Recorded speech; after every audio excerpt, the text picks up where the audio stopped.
There were a few things in Mary Trump's book that stood out as absolutely new. And at least when I read the book for the first time, just disconnected from anything I had previously known about him, including this passage I want to share with you, a short passage from chapter 11 of Mary Trump's book. It's a scene where Mary and her brother, Fritz, are talking with their Uncle Robert. Their Uncle Robert is the president's brother who just recently died.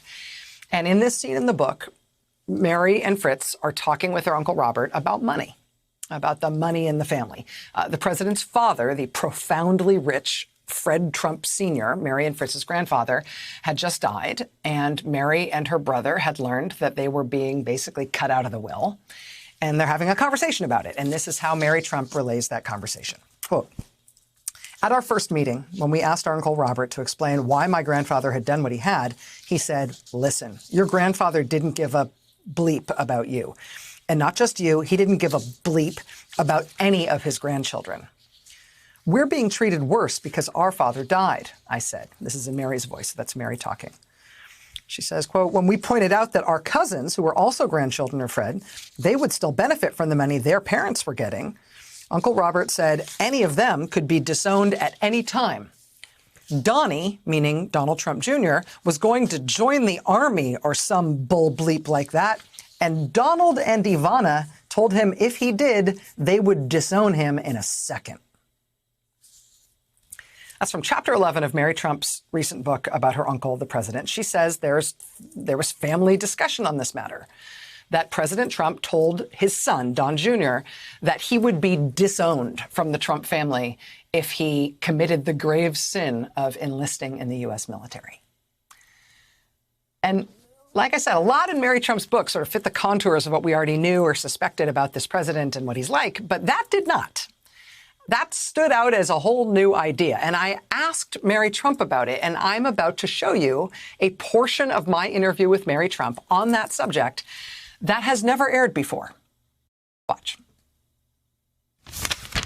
In terms of what Americans should take from this, I feel like you've defined some things in his upbringing that are psychologically interesting in terms of us figuring out who he is.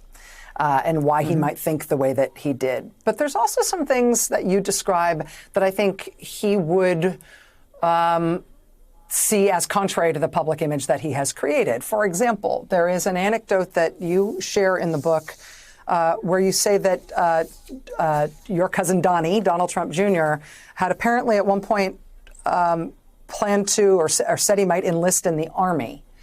And it was relayed to you that your uncle, the president, had told him that he would be disinherited if he enlisted?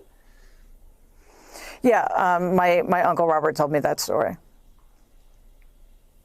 Do you think it's true, or did you ever have any corroboration of it? I've had no corroboration, but I believe it. There was literally no reason for him to make such a thing up. It's a pretty specific thing to lie about. It's striking because your father has made a big deal out of the fact that he went to a military-themed boarding school. And you write about that decision within the family that he should go off to that school to sort of give him some discipline at some point, and it seems to have not really worked. But he has built that up as a sign of his respect for the military, his purported respect for the military.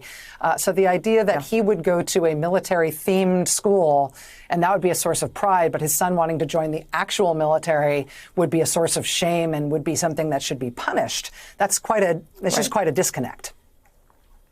Yeah, I mean, just to be clear, my uncle, not my dad. Yes, it is. There is a great disconnect. No problem. There's a real disconnect there. And then, Donald's later doing everything in his power, and my grandfather is doing everything in his power to make sure that Donald did not have to serve. So I'm not entirely sure I know how to explain it. I'm not entirely sure I know how to explain it, she says. What she's referring to there in terms of doing everything in their power to make sure that Donald didn't have to serve, that I think is a reference to the multiple deferments that President Trump got during the Vietnam era for supposedly having bone spurs in his feet, even though those didn't seem to bother any other aspect of his life, including his active athletic career. But Mary Trump That's her talking about this anecdote that she discloses in her recent book, where she says it was discussed openly in her family that her uncle, President Trump, wouldn't allow his son to join the military upon pain of being disowned. And that, to me, reading Mary Trump's book was new, which is why I asked her about it. I did screw up in the way I asked her the question. I described the president's behavior as if that was her father. The president is obviously her uncle, not her father, so she had to correct me there. But that anecdote has kind of stuck with me because it seems strange.